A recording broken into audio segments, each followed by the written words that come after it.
And I'm not sure if there's another system, but I say this, I am not accepting any money from anybody. Nobody has control of me other than the people of this country. The Prime Minister of Israel dragged Donald Trump into it. And as somebody that's been friends with him over 30 years, nobody drags Donald Trump into anything, number one, but I want to get your reaction to that.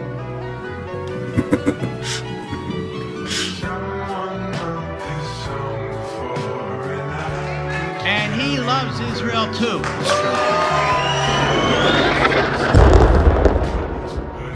The U.S.-Israel relationship.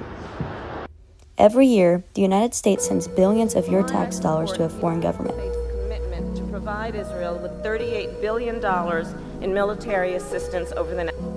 Those funds purchase weapons that have been used in one of the deadliest military campaigns of the 21st century. This isn't about terrorism or religion, but about power, money, and a relationship between two governments that Americans on both the left and the right are beginning to question. Right now, we're talking about Gaza. We're talking about a lot of things. We have about 5 major subjects that we're discussing, and Gaza will be one of those subjects. To understand where we are today, we have to go back to 1948, when the State of Israel declared independence on May 14th of that year. The United States became the very first country in the world to recognize it.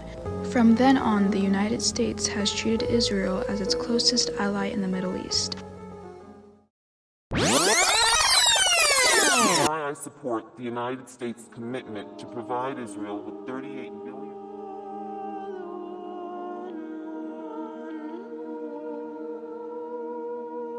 A major driver of that deepening relationship is AIPAC, or the American Israel Public Affairs Committee, one of the most powerful lobbying organizations in Washington. AIPAC and affiliated groups spend tens of millions of dollars each election cycle donating to candidates from both parties, shaping foreign policy votes from the inside.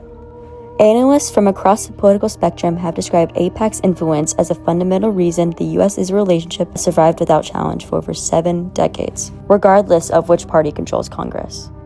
Since Israel's founding in 1948, the United States has provided over $300 billion in total economic and military assistance. That makes Israel the single largest cumulative recipient of American foreign aid since World War II. Not Ukraine, not Afghanistan, Israel. On October 7, 2023, Hamas launched a deadly attack on Israel, killing about 1,200 people. In response, Israel launched a military campaign in Gaza. Since that day, the United States government has provided at least $21.7 billion in military aid to Israel. That doesn't even include the tens of billions more committed in arms sales agreements for future delivery. To put this in perspective, this is money that could fund schools, hospitals, infrastructure, or veterans care here at home. Instead, it's funding American-made bombs being dropped in one of the most densely populated territories on Earth.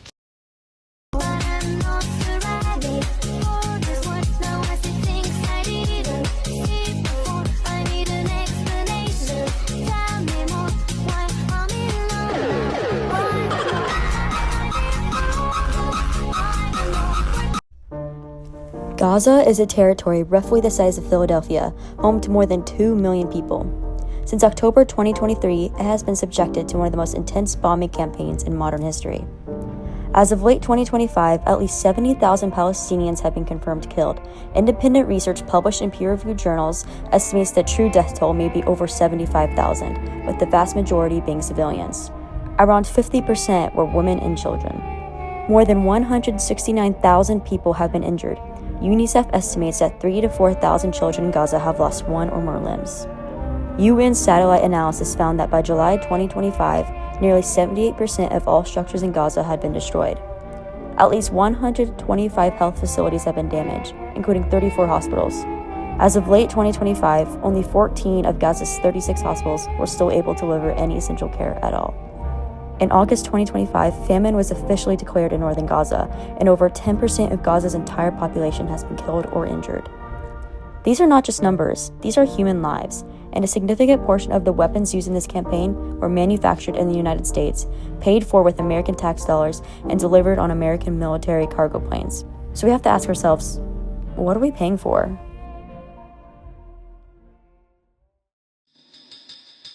For decades, bipartisan support for Israel was considered pretty much automatic in Washington. That is no longer true. On the Democratic side, the shift has been major. According to a 2026 Gallup poll, 65% of Democrats say their sympathies now lie more with the Palestinians. And most Gazans today cannot reach a fully functioning hospital. This is not war. This is slaughter. Progressive members of Congress, including Alexandria Ocasio-Cortez and Rashida Tlaib, have openly called for conditioning or ending U.S. military aid. On the Republican side, Republicans remain more pro-Israel overall, but cracks are forming. A Pew Research survey from late 2025 found that nearly 19% of Republicans believe Israel has gone too far in Gaza, up from just 12% 2 years earlier. Representative Thomas Massie has called for ending military aid entirely. You might be asking, why does this matter to me? I don't live in Gaza, and I definitely don't live in Israel. Here's why. Financially, every dollar sent to fund this conflict is a dollar not spent on roads, schools, hospitals, or Social Security here at home. Since 1948, the U.S. has sent over $300 billion in inflation-adjusted aid to Israel.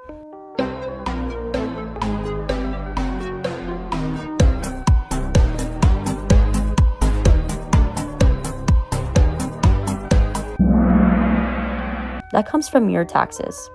Morally, when the United States funds a military campaign and American-made weapons are used to destroy hospitals, kill children, and create a famine, that happens in your name. As a citizen of this country, you bear a share of responsibility for what your government does abroad. In conclusion, the United States and Israel share a complicated history, one built on genuine bonds of culture, religion, and shared democratic values. None of what we've discussed is an argument that Israel should not exist, or that the October 7 attacks were justified. They're horrific.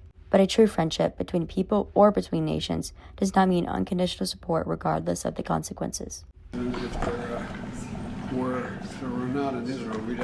A true friend tells you when you've gone too far. What do you mean by that? A government that sends tens of billions of dollars in weapons with no accountability for how they are used is not acting as a friend, it's acting as an enabler. Over 70,000 people are dead. Trillions of American dollars have been spent, and the U.S. government continues automatically by lobbying money to write the check. The question is not whether this relationship matters, it does. The question is whether you are going to let it continue this way. And I would like to use the rest of my time to say how appalled I am that people are bringing up the Holocaust. Do not use other genocides to describe this one. I have been... Sir, you're a top Chad. May we ask you America first or Israel first?